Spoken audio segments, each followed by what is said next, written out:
Here we are, folks. The most insanely efficacious, sensorial, luxurious cleansing balm in the world has landed. I don't need to tell you what it takes to put my name to a cleansing balm, and this one had one mother of a brief. The Skin Rocks Cleansing Balm is the best balm ever created, and one I would choose every single time over anything I've ever used. 5 rollercoaster years of fearless ambition, sky-high expectation, tears, triumphs, and F-bombs. No pressure then, but what a result. Undoubtedly my most anticipated product, this was by far the hardest to make. The texture and crunch that took 4 years to perfect, its ability to decimate literally everything on your face, the R in a jar scent, the paperweight heavy hot pink glass. I mean, literally everything I adore in a cleanser has been distilled into one glorious jar, and it is absolutely spectacular. Transforming from a solid balm to a rich replenishing oil, this barrier-nourishing balm is formulated with the same innovative lipid advanced complex as the support oil to deliver supreme skin barrier support and help improve skin firmness, elasticity and hydration. There is simply nothing like it. It's £55, it's ready and waiting, and there is no dupe. Welcome to Glad We Had This Chat with me, Caroline Hirons. It's your one-stop shop for all things skincare, beauty and beyond. My guest this week is the visionary behind the award-winning science-backed skincare brand Allies of Skin. Having achieved global success, he is considered one of the leading figures in the skincare world and recently gained a $20 million investment to expand the brand. Here all the way from Singapore to tell his story, please welcome the wonderful Nicolas Travis. Nicolas Travis, how are you, babe? I'm really good. Better now that I'm here. How long are you here for? Till Saturday. And where are you living now? Fill me in. I spent my time between Berlin and Bangkok, but I'm moving to LA next year. You're always all over the gaff. I know. So going to LA is part of the whole Seize America. Yes, expansion. Investment, plan. Expansion. We're really excited about that. I'm building a U.S. team now, and we're going deep into the U.S. Deep. For the people who do not know, Yes. because obviously a lot of people who follow me will know you and are totally obsessed with skincare. Tell us how you and Allies came to be the success that it is, the huge success that it is. Well, thank you. Tell me about yourself, Nicolas, as if you haven't ever before. So there are 2 personal stories why I'm actually here. Mm-hmm. The first is I had really severe acne as a teenager, and I found the entire process of shopping for products really daunting and intimidating. And I quickly realized there are just a lot of empty promises on the market, and that sort of ignited my passion for skincare. So I have always been fascinated by the physiology of the skin and how the skin works. So my background's in biomedical and in pharmaceutical science. But one more personal reason was when I was 19, I had a really severe accident. I smashed my face and I needed to have reconstructive surgery. And I picked what I thought was a good surgeon, but he ended up butchering my face. So I had multiple infections. I had necrosis where the infection was eating the flesh on my skin. So I had holes in my face. It was after many failed surgeries and a failed suicide attempt that I needed to see a therapist. And my therapist said, okay, let's assume you have to be here. Let's make a list of all the things you want to accomplish by the time you're 30.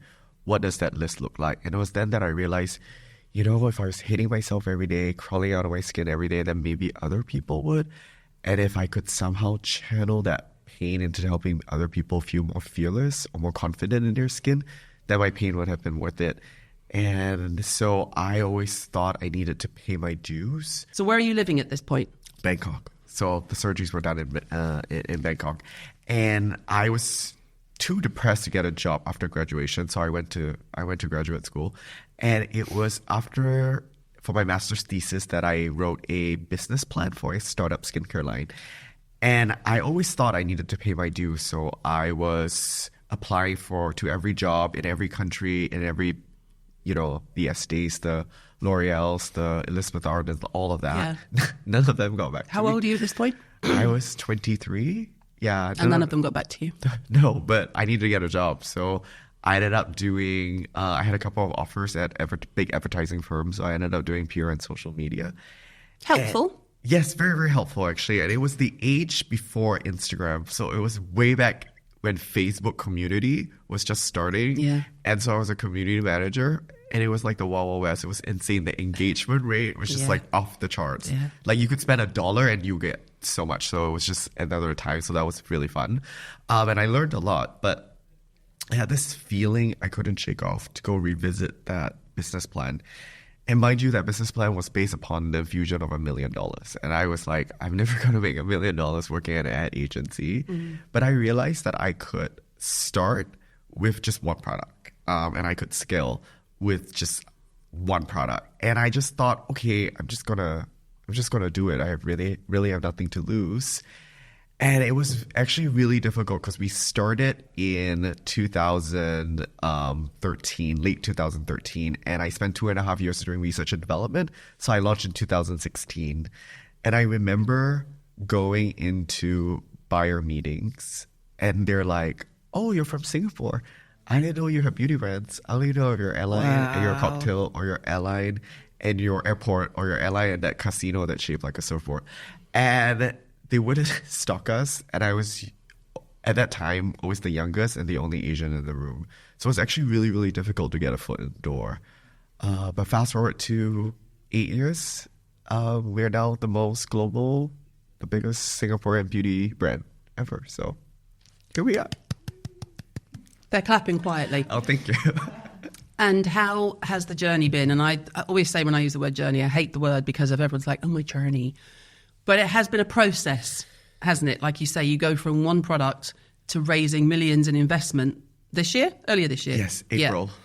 With the investment, how has that changed things for you now? So where you were on day one, trying to launch one product, trying to get your foot in the door, to where you are now, moving to LA, growing the business, how does that look? I think it comes with money, comes with the ability to hire really great people. Mm-hmm. And I always say, honestly, that it's in our name, allies, that it's really, yes, it started with my vision, but I have an incredible team. And I honestly cannot do anything without my team. And I actually don't move without my team. And so with the money, it's come this ability to hire people who can help us scale. Because what I really learned is that the people that can take you from 0 to 5 million are not the same ones that can take you past 10 million. So we're also in the process of recalibrating. We're also had to honestly bring on a lot of new people and also let go of a lot of old ones, because right now what I'm attempting to build is to fill the team with people that can take us to 50 million, the next level. 100 million, the next truly the next level. And money helps with that. Money helps with everything. People who say it doesn't are just liars. No, it's true. It really helps with a lot. But the thing is, when you decide to go with the fund for investment, money's not free. Mm-hmm. So just because somebody gives you $1 doesn't mean you have to return them $1 back. It's actually $3 or $5, right? Mm-hmm. So you have to think like that, because it's really, really not free. Yeah. So yes, maybe some nights you don't stress about money, but then you think about, okay, how am I going to give somebody 5x return, and the pressure that comes with it. So you have to know that that's what you signed up for. See what you've done? Do you see what you've done? After our conversation last year in the hotel where the dinner took 2 hours to come, and we just sat there the whole time going, the food's not here, but let's keep talking.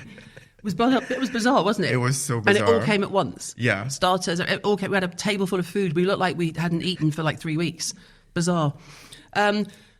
What's the plan in terms of scaling brand-wise and product-wise? Because you do cover most bases already with the current range. Are you going to stick with what you've got, or are you going to expand the brand or do new franchises? Yeah, I think that's a really great question. So creating new formulations is my favorite part of the job. So now that we've had the opportunity to this year launch our first SPF, we're going to be launching new SPF formulas every year. And they're going to be redoing the one you've got? No. Just keeping it and doing another one. Wow. Yeah, different way of looking at SPFs. Because I think if you look at the market itself, coming from Asia, SPF is we take out SPFs really, really seriously. Huge. And unfortunately, the US, which is our number one market, they're really behind all those filters. So, and because my focus is the US, so I unfortunately will have to follow the US FDA guidelines, and I have to use the US filters. Again, nothing wrong with that.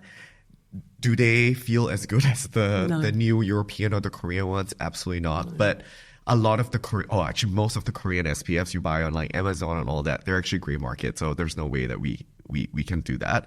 So what excites me is trying to figure out new ways of playing with these filters and introduce them. So we have that.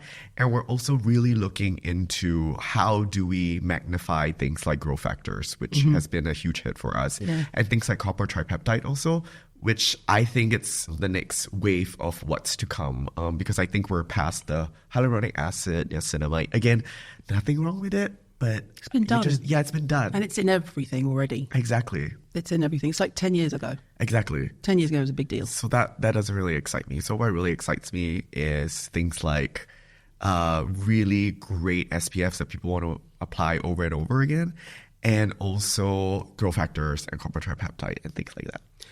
With the science part, let's geek out for a bit. What do you look for? Because obviously there is a big trend for K-beauty, J-beauty, Asian beauty, and sort of, but like you said, there's not really a demand in terms of Singaporean beauty. You've nailed that. Yeah. Do you class yourself in that category, or are you an independent, we happen to be from Singapore, it's not the most interesting thing about my brand?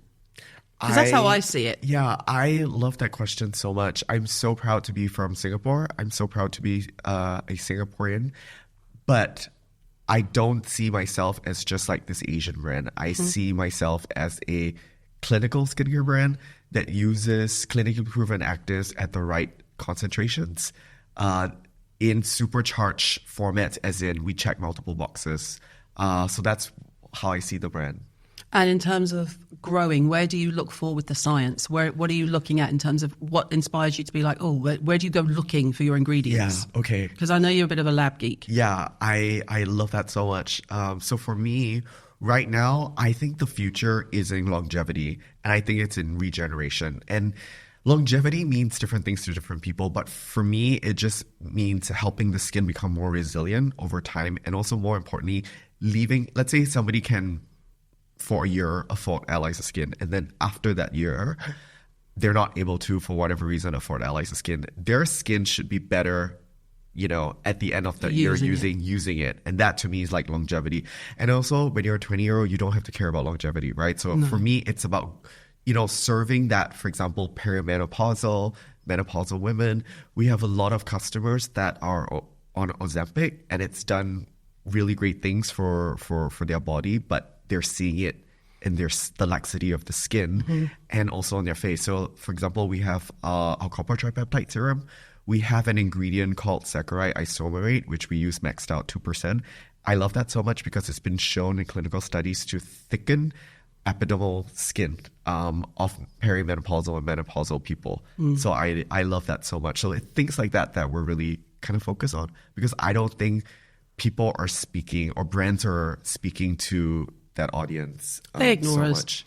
Yeah. They try and sell us supplements and say this will do better for you than HRT. Yeah, it's not true. It's not true. It's really not true. And what I want to go after, it's that underserved community. Thank you. You're welcome. So do I. But thank you. Yes.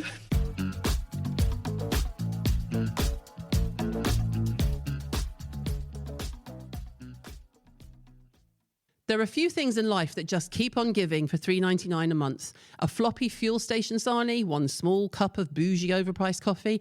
I don't think so. Or, for the same price, you could be getting a month's worth of skincare insights and know-how from yours truly. A wealth of fresh, expertly written articles on all things skincare and beauty. From our free-to-download version for essential educational content to our elevated premium experience, the Skin Rocks app will revolutionize how you shop and learn about skincare. Whether you're a novice building your first routine, an aficionado wanting deep scientific expertise, or someone looking for the inside scoop on beauty newness, it's all in one pocket-friendly place on the Skin Rocks app. With simple-to-use functions that let you filter for your personal profile, save your favourite content, and explore a vast product library with ease, it's no wonder it's called the Google of skincare. Unlock a world of incredible premium content for just $3.99 a month, $34.99 a year, or get a special discount via the podcast with code CHPOD to get £10 off your annual subscription.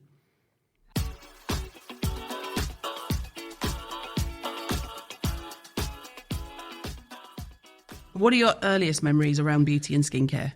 Where did you kind of get your first, if I say to you, what was your earliest memory? And you go, oh, it was this, it was that. Is it embedded or was it not even a thing when you were younger? It was. My first memories were Oxy. Do you know that? Oh, God, yeah. Benzoyl peroxide. Yeah. Oxy cream. I think it was 5% and 10%. Just burn your face. Yeah, I would just burn my face because I had to because I was breaking out all over, so I put it all over like a mask. And I remember I had these like brown patches because it just burned the face. And then it was Proactive. That was what I was on. Let's talk about Proactive for a minute because no one's brought that up in any of the series we've done. Yeah, but that was what I was using for a while, and then it stopped working. I think everyone's been through Proactive. Yeah. I don't know if it's Proactive or the offshoot of it that is the biggest skincare brand in the USA. The Proactive model. Yeah. Very clever, shocking skincare. Right. But so clever. How do you rescue your face when you've been doing it for a long time? Because how long were you on it? I was on it for a few years. Yeah. So I was on it for a few years and then it stopped working. And then I found... Did they have it in Singapore?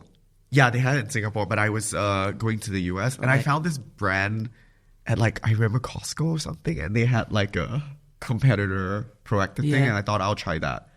So Proactive only had benzoyl peroxide, but the one that I found had both salicylic acid and benzoyl peroxide, obviously at lower concentrations. Yeah. So I think that combination worked better for me.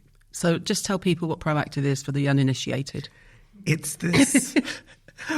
It's a 3-step system you buy on a home shopping network because that's when I remember buying it, and they had all these infomercials. Like a 10, 15, 30-minute infomercial where by the end of it, if it happened to be on when I was traveling in the States, by the end of it, I'd be like, do I need Proactive? No, God, no. Exactly. Get out of the shower and turn over. And then there'll be a lot of people with like really bad acne on the before, and then they're like, oh my God, it's really changed my skin. My skin is so clear. It's so clear. And you're like, oh, this is really easy. I can have clear skin. So then you just buy into the whole thing. So they had a cleanser, a toner, a moisturizer. Then and they sign you up for like just a monthly subscription. Correct. It's so clever. Correct. And then they have this sulfur mask that I remember you wear to sleep actually. And it actually did clear up the zits initially. But it's... But it was uncomfortable. And it's still around. It's still around, yeah. It's crazy. Honestly, it's much bigger now. Now, Meaningful Beauty is the owner of all the ads, the infomercials now. Dr. Seabag and Cindy Crawford. Meaningful Beauty. Yeah, and they spend the whole time talking about this fruit extract. It's like 30 minutes of a fruit extract. Really? And then they use Cindy Crawford's face. If, I use this, I'm like, okay, with the greatest of respect, Cindy Crawford, you have not used a papaya for the last 30 years. You've used numerous dermatologists, numerous machines. Is it a papaya enzyme? Or a melon. It might even be melon. Oh, melon. I think it's melon. I think it's melon. Yeah. It's enough that I haven't really registered it in my brain because I'm just like, nope, turn over. What's been your biggest beauty or sort of skincare? Have you had any disasters? Where you're like, so many. Okay, great, I'm glad I asked. Yeah, I had so many. After Proactive. Yeah, after, right? So with acne comes acne scars. And so I had really bad acne scars. And I think because of what happened with my accident, I developed body dysmorphia. So I see myself in a different way than perhaps other people see me. And I remember one of the worst things I ever did was I went to Korea and I went to like the best dermatologist, which apparently all the K-pop stars go. And I was like, I want to treat my scars or I want to, treat my pores. And back then I wasn't breaking out. It was, I just want to treat some scars. And he was like, okay, we have this laser. It's just very strong. You have to like have the downtime for a few days. What did it do? CO2? It was the most painful CO2 laser ever. I was bleeding for 6 days. I had to go every day for silicone patches and I had dried up blood. And of course, that was the worst thing it could ever do because it triggered melasma.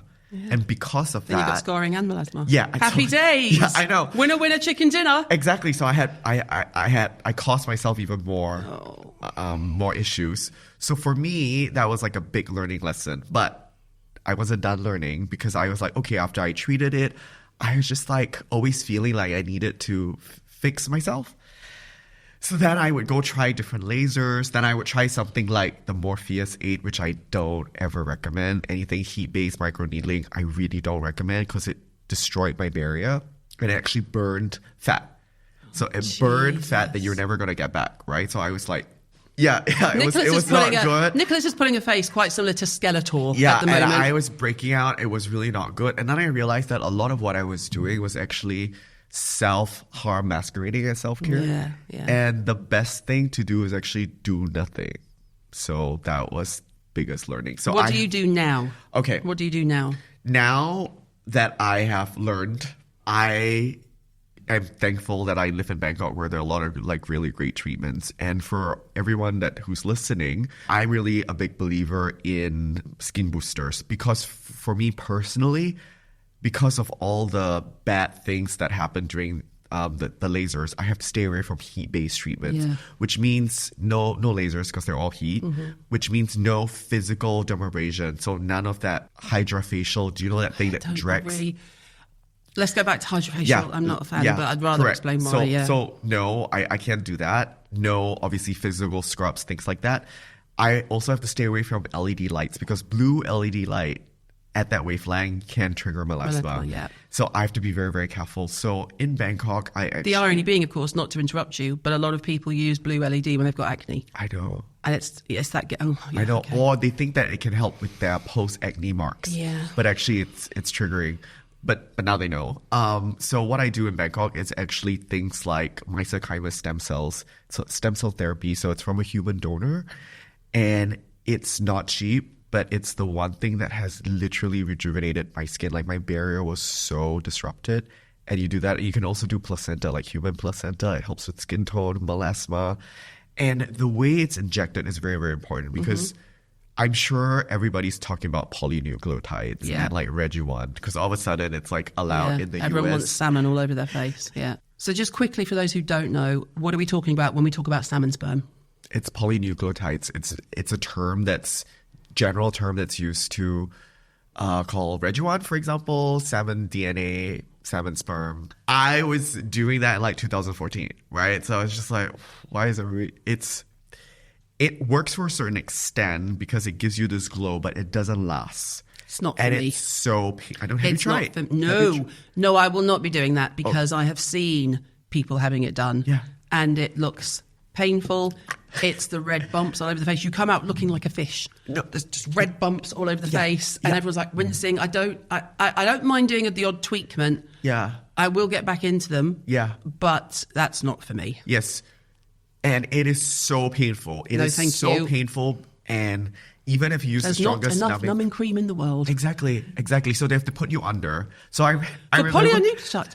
Yeah, listen. So I remember I was in Korea once. Oh my god. And they were going to do this micro needling, like PRP kind of thing. And I was like, okay, down. And I was like, oh, can I do Rejuvan at the same time? Because in Korea, they have something called twilight anesthesia. They put you down for like 20 minutes. Oh my god, it's the best. That sounds like a really good nap. It's the best nap. And then you wake up and you're like, okay, your skin's a little tingling, but you're like, I don't feel anything.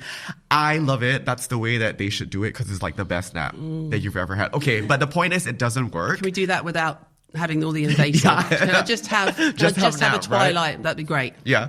So it doesn't work, and it's actually really, really painful. But I've also realized that for me, when you have all these micro injections and you don't go to the right injector, you cause a lot of trauma to your skin. So that's what happened to me. So I went to a not so good doctor that I was trying out, and it left me with horrendous melasma because melasma is also triggered by physical damage.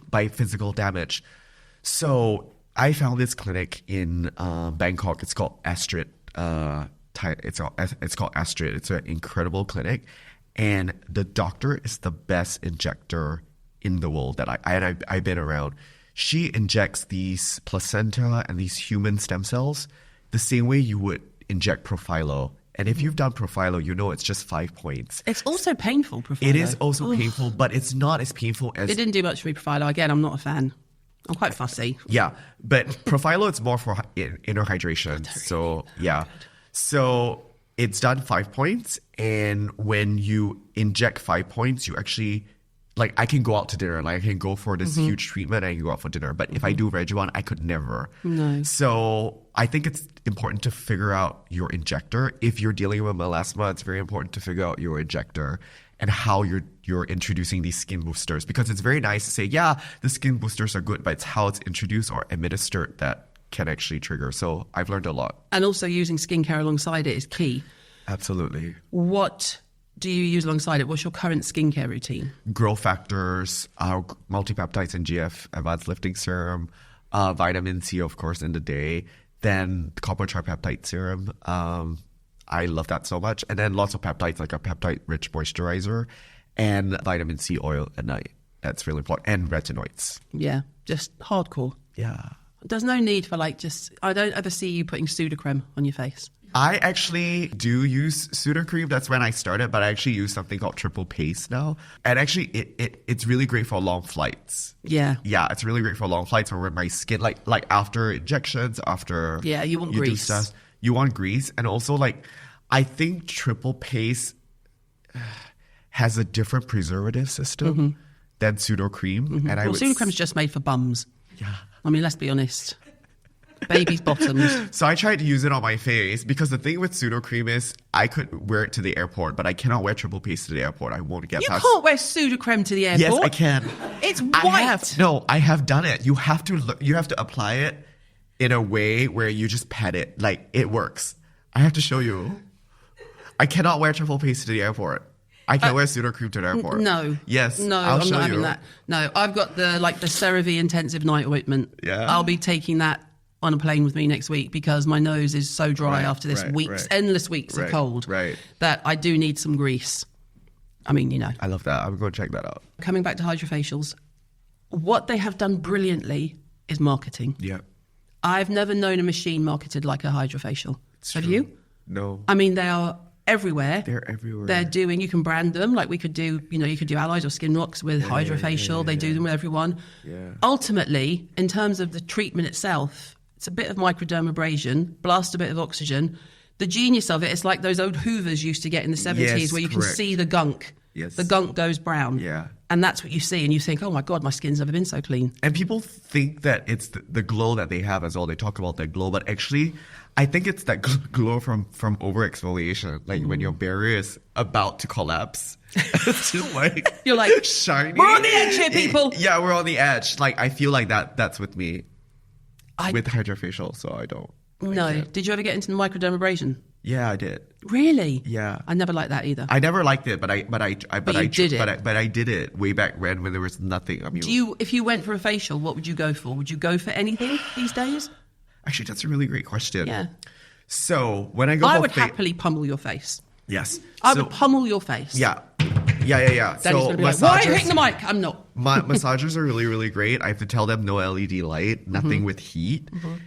And what I really need for facials is extractions, like good extractions. Yeah. That's it. That's actually, but this is key. How do they do the extraction? Or do you not even pay attention? No, I pay attention, but what do you mean? I don't like the tools. I don't like the tools. I like a finger. Yeah. I like a... Yeah. They do that. Okay. Yeah. So... I'm quite fussy when I see people on Insta, and it's always the clickbaity stuff where they've got the blackhead removal tool and they're all, and I'm like, you're doing so much damage, it's going to bruise, please stop, put it down. Gosh, but do you know I love watching those videos? No, do you know I love watching? My new obsession is they're all going to throw up. What? The earwax removal. Oh my God, I watched that too. I literally found it. There's this British guy? Yes. I just found two of them, English and British, right? And then they like pull it out, and I'm like, and then they like irrigate it. Love. And when I had one the other day, and he was like, "This is the worst blockage we've ever had. I've never pressed play so quick in my life." Same.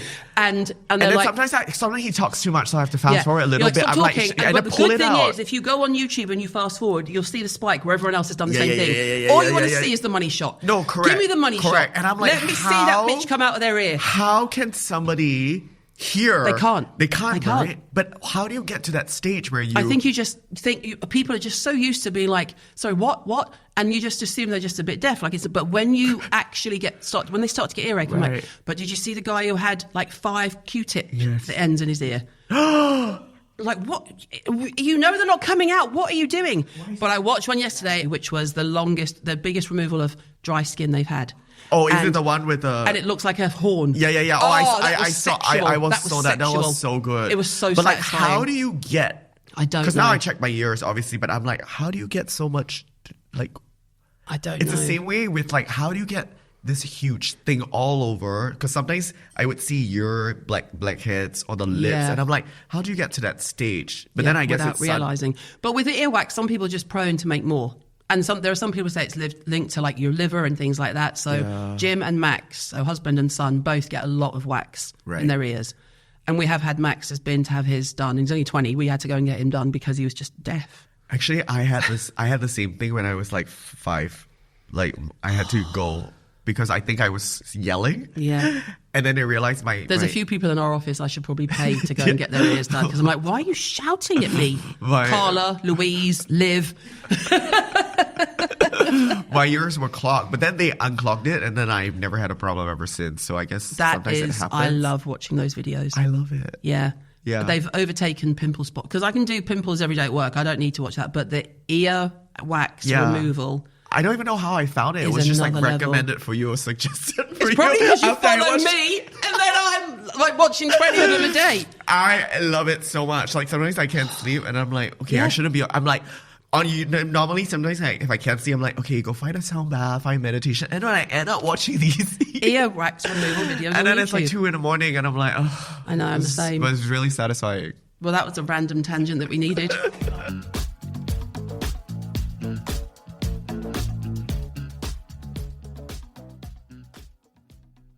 Strap yourselves in, people. I'm going on tour for the first time ever, and I'm so here for it, bringing our wild and wonderful Glad We Had This Chat podcast to a venue near you. Promising you an unforgettable night of unbridled honesty, unfiltered opinions, F-bombs and fearlessness. Come join me and a stellar lineup of special guests as we talk all things skincare and beauty, along with frank discussions about life's adventures, challenges, highlights and joys, with exclusive on-stage skincare demos, entertaining Q&As and a healthy dose of unscripted hilarity. This is Caroline Hirons, me, live and apparently on steroids. It's happening. Get your tickets now at carolinehirons.com and secure your spot.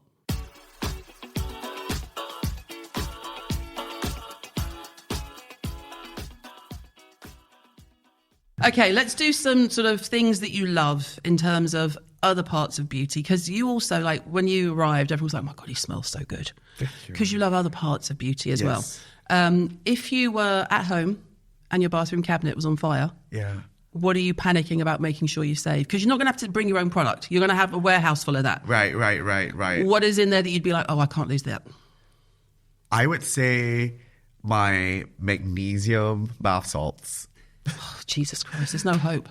It's not sexy, is it? Give me something exciting, fragrance, or, you know, this was the first product I bought when I first got my first $10, or, you know. But everything else is replaceable, right? It would feel like if there's a fire, I would need to de-stress. And where are you going to have this bath? If your house is on fire, where are you going to have this bath? In a hotel.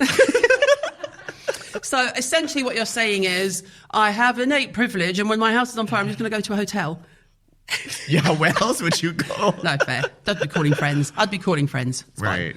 Fine. What do you get regularly done in terms of when you are traveling? Because a lot of us, when we travel, we kind of, I think we've got out of the habit now, but you land and you just go straight to meetings. And that's me. And it wears you out eventually. So when you are traveling, what do you recommend for people who need to relax? Is there anything you would get done in a hotel that you would pre-book? Or when you're there, you might go, oh, actually, I'll have that. That'll help.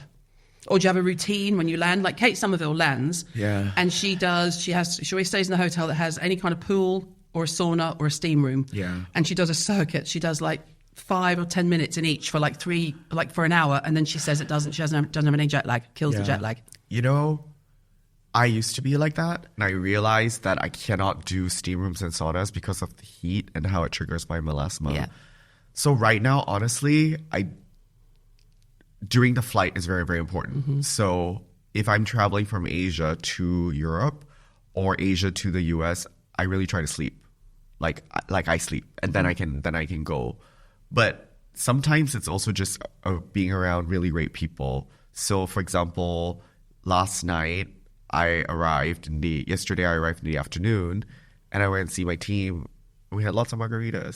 So that was fun. You are bad for margarita. You're bad. Like when we went out for dinner last time. Yeah. And we went to the restaurant. First of all, we added like numerous margaritas. Yeah. I'm not a drinker these days, but we had numerous margaritas. And then you ordered like 3 mains as a starter. Yeah. And I think they thought we'd lost our mind. And you were eating like a whole fish. You were like, this is good, thank you. Not a carb on the table, right? But a full fish to start. It's a protein-rich diet. I get Isn't that great? I get and that. We were starving. It was a lot. But every time I see you, like, so I took out the team out for margaritas. No, but I like to feed people. I think that's like my way of expressing and get love. them drunk, apparently. No, but just get them buzzed. Inebriated. Yeah, it's more a fun. little loose. Yeah. What do you always have on you in terms of, if you're traveling or if you're at home? What's always in your cabinet that isn't Allies? What do you always have? And you can't say magnesium bath salts. Yeah. Okay. Give me a fragrance. Give me something here. Hair, fragrance, Okay, body. so eccentric molecules is the one. Number one is the one thing that I always have. But I've been recently really obsessed with using a body oil after a body like cream. And I buy this Eucerin one for eczema, which is really, really cheap, and you can get like a really huge one. And then I use a body oil, and I'm really into kiwi seed oil now because it's so great for acne. So if you're prone to like back knee or breaking out, it's actually really great because it has really high linoleic acid and it smells like kiwi. And that time to take, because it's actually quite, you put a body lotion and you put a body oil, but during winter time, your skin when you wake up the next morning is so soft, and it's been really paying off for me. How does it work when you're traveling from hot to cold? Because you must do a lot of hot to cold travel. Yeah, well, that's always a nightmare for me. Next week I've got to do hot to cold. I've got to take 2 suitcases. Yeah, so for me, I'm kind of first world problem, but I mean, oh my god, I've got to take 2 suitcases. I travel at least with 2 suitcases all the time because I have 1 suitcase with 2 of my pillows and my silk sheets. And then my supplements. So I always have. So I have skincare. I have supplements. You should see. Like I am ready. Like you're ready. The one is always ready to go. So you could just lie down in an airport, get your silk sheets out, your pillows my pillows. Yeah. So I can stay pillows. Anywhere. Yeah, I pack 2 pillows. Yeah. Yeah, 1 big one and 1 to hug. And I bring my own silk sheets. Yeah. That's how I travel, because I travel this week I'm in London, then I go to Berlin, and then I go to LA, then I go to Bangkok. So it's just like, I'm like that. You have to feel like home. I have to, even though hotels don't. And yesterday I was checking in at the hotel, and it's just like, oh, thank you for your loyalty. And then I was like, yeah, thanks. Like I checked my Marriott app, and I spent 180 nights like at a hotel so far. Wow. Yeah. And it's not even the end of the year yet. So that's a lot of travel. I would do over 200 nights. I'll give you a break. I'll give you a break with the sheets and the pillows. Yeah. So that's why it's very important for me to travel like that, because I really just have to sleep because I just work. Yeah. So, yeah. Wow. I'm actually quite tired now. You said that. What do you do in terms of, do you do anything else besides work? What do you do, and I hate the term, but in terms of self-care or any activity, what do you do to chill out and switch off? Yeah. Okay. So for me, I meditate a lot. That's like my thing. It's not exactly what I was looking for. Okay. It's like, give me a Netflix or binging a box set. Oh my gosh. I watch a lot of trashy TV. Okay, great. Now we're on track. Yeah. What's your favorite trashy TV? Well, the Real Housewives series. All of them? Not all of them. Beverly Hills? Beverly Hills, Salt Lake City, Potomac. I love the way he's not all of them. Here's a whole list. Yeah, there are a few. So I watch wherever. Yeah, so I watch a couple of those, and then Selling Sunset. Oh yeah, Selling the OC. Yeah, somebody told me to watch that. It's painful, but it's somebody in Mecca. Like wallpaper. Somebody in Mecca told me to watch that. They were like, Nick, this is what you watch on planes, because we're talking about long haul flights, and because here's the thing, I travel so much internationally, the Caroline, I've seen everything on the entertainment system. So I was telling them, and they're like, no, go download Netflix on your phone. I was like, could you do that? Then they taught me how to do that. I'm like, now I have all these downloaded shows. Now you just download and just binge on a phone. So trashy TV is really great because I think so much. I need to not think. Yeah, you need to just be stop. So that's what I do. I work out a lot as well. If I see a trainer 5-6 times a week. How do you do that when you travel? I don't. So if I'm in Bangkok, then I have a trainer in Bangkok. I have a trainer in Singapore. I have a trainer in LA. I have a trainer in Berlin. But then if I'm in London, I don't. So I've never felt so a bit pathetic, actually. No, it's just that I have to architect my life. You have to do it to keep yourself going. I get it. Let's finish up on things like trends, because it would be really easy for a brand like you and a brand like mine, to be honest, to fall into the trap of trends. Yeah. And we don't. Yeah. So like you said, you had salmon all over your face 10 years ago.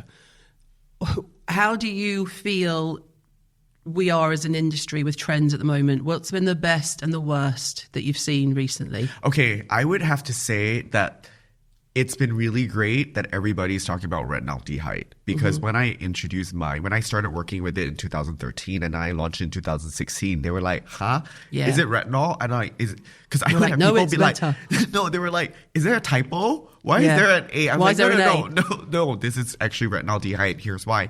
And I love that so many brands are using it right now. And I think it's incredible. So that's a plus. I think a plus is also barrier care.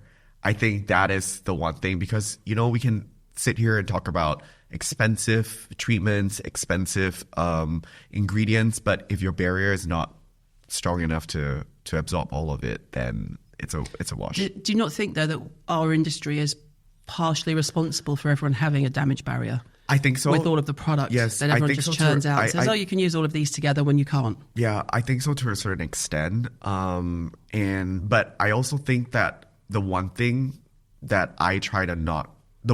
that's not so good that I don't really like is this like sustainability thing, right? Not that I don't think our planet needs to be safe. Yeah. But I'm just saying, first and foremost, there's no like reef safe sun care or UV filters. Okay, everything just damages corals. But more importantly, corals are really damaged by Global warming. So let's just call a spade. But it's also like this refillable packaging and all of that. Like, guys, the most sustainable thing is to not buy anything. And I cannot tell you I'm a sustainable brand because I'm in a business of creating newness. Yeah. I'm in a business of telling you need to use more than one serum. I'm in a business that tells you need a day moisturizer and a night moisturizer. So that part just really annoys me. And because everybody's like, oh, what is this refillable packaging? I'm like, have you seen? You basically need to like buy 4 refills before it actually makes sense of the carbon footprint. And most people don't. Most people The research is most people will buy a refill and then the next time they'll buy a fresh one. Correct, exactly. They're not going to refill something 4 or 5 times. Exactly. So that's what I don't like. I like that. Yeah. I agree. Do you have a burning question for me? What? He looks Yes, like, I'm just thinking. No. Actually, I do. I'm scared. No. What are you most afraid of? Oh, I've got a really good answer. My first thing was snakes, Okay. but my actual answer is mediocrity. Yeah. Mediocrity. What do you do when you feel like you're not good enough? Because you have such an incredible sense of self. Question why I'm doing it and if it's right for me. Yeah. And by mediocrity, I mean doing something that I'm not 100% invested in. Right. Like not absolutely loving what I'm doing. Yeah. And I've always had it. That's why for example, in school, if I knew I wasn't going to be really good at a subject, I would just be like, I'm not going to bother. I'm going to put all my energy over here, which I now can see is textbook ADHD. Right. But we didn't know at the time. We had no idea. No idea. Every single school report, Caroline would be fantastic if she paid attention and stopped talking. Right. And in the subjects I liked, Caroline is fantastic. Right. She's so dedicated. Her focus is like unlike anything I've ever seen. Right. Only in a handful of stuff. Not in physics or chemistry, let's be honest. Biology, yeah. Right. So mediocrity, like if just to be average in what I'm doing, That's scary. It's not that I'm not really scared of anything in that way, but I would say I'm more wary of not letting myself go down a path of just doing something for the sake of it. I can as well. Like, I'm all or nothing kind of person. Like, if I do something, I do it. But I really don't like snakes. Yeah, okay. Noted. What are you most afraid of? I think with everything that I've been through, one of the biggest lessons or biggest aha moments was when I was in Bhutan last year. My guide took me to the top of the Himalayan mountains, and I saw this huge tree. It was like, hug me. And I've never hugged a tree before. But I was like, okay, I'm gonna listen, I'm gonna hug the tree. The tree said, you're not your face, you're not your body, you're not your money, you're not who you know. Be nothing so that you can have everything. And in that moment, because I also grew up in a very abusive home, and I went through a lot in my teenage years, for the first time in my life, I felt like I didn't need anything, I didn't want anything. And that's what I've been trying to get to. And I think what scares me the most is honestly right now moving away from just being so unkind to myself, because I have been the worst to myself. Like I've been horrendous to myself, and the things that I've done, like I said, I burn my skin and like all that kind of stuff. That's the part that I think I need to be careful of, especially when I start going to a place like LA. Yeah. Right? In which the physical... Ground central for plastic surgery. Or also just, I guess, how people look on the outside is the currency It's so of the day, important right? to them, yeah. So that's the one thing that I think I need to make sure I let go of that attachment. I'll just send you positive affirmations every day. Thank you. I'll just send you you can do this, bitch. Yes. You look great today. And you'll be like, you haven't seen me in 2 weeks. It's okay. I know you look great today. Yeah. I want to focus on the person that I am rather than what I have on the outside. I want to be nothing. That's so a that much nicer way to end than snakes. Yeah. Thank you, my friend. But they are, I mean, nobody likes snakes.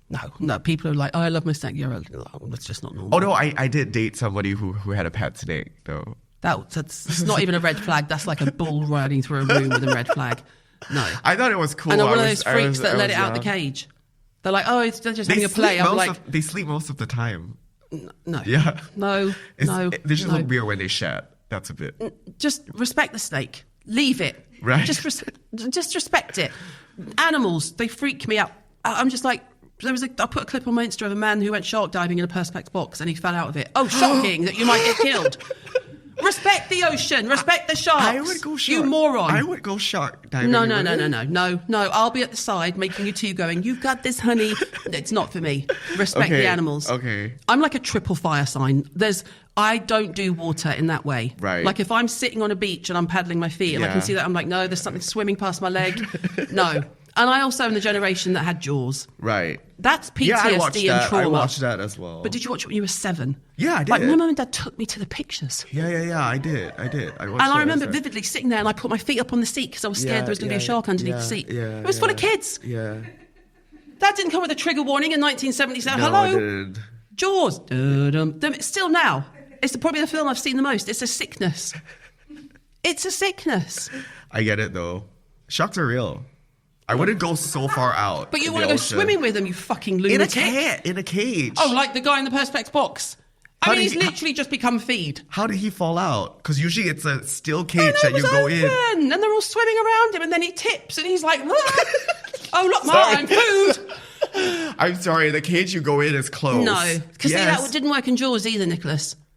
Richard Dreyfuss. Right. Yeah, he got almost eaten, and at the very end he pops up, and it's no.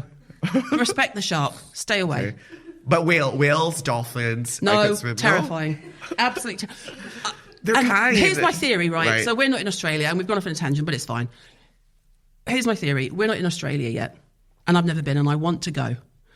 But what I do not want to do is do anything that involves anything on the water. Right. Anything in the outback. Right. All right? I've seen this shit. I've seen these spiders. I've seen people having a barbecue and the snakes are twining themselves around the wires and they're like, oh, it's a big one. And I'm like, why are you still standing there? What are they supposed Who to do? Who are you people? Move! Leave Australia! But the barbecue, they're cooking the meat. Oh, I don't... And then my big thing is when you see people paddleboarding. Yeah. And they're like, hey, he's a big one. And there's a fucking super huge sperm whale next to them basically saying, get out of my water, bitch. Right. And they're like, oh, hey, little guy. And this is, I can't. Who are you people? I'm not built like that. Right. Okay, got it. I'm not built like that. Okay, got it. I'm very much a Leo and a lion. Okay, like, I'll great. stay in the jungle where I belong. And people are like, Jungle. I'd love to do a safari. I'm like, fuck that. Why would you take yourself to a jungle? And you know all the rules when you go on a safari. Friends of ours went and they were like, so you can't wear anything fragranced. You can't take any perfume. And I'm like, so I know what why? Oh, the scent will attract her. And I'm like, absolutely not. No. I respect the animal. Right. You stay in your home.